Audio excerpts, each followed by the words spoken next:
We'll guide you through how to download brushes for Procreate from Gumroad. If you find this helpful, consider subscribing and liking the video. First, go to the Gumroad website and log into your account. Once you're logged in, use the search bar at the top to find Procreate brushes you're interested in.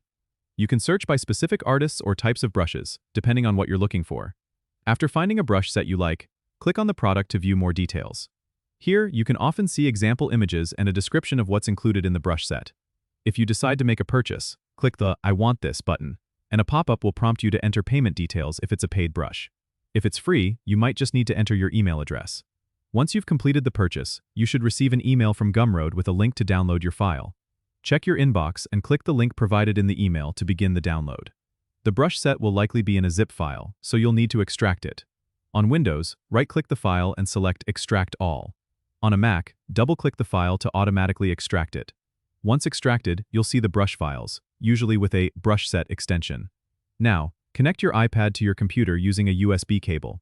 Open iTunes or Finder if you're using macOS Catalina or later.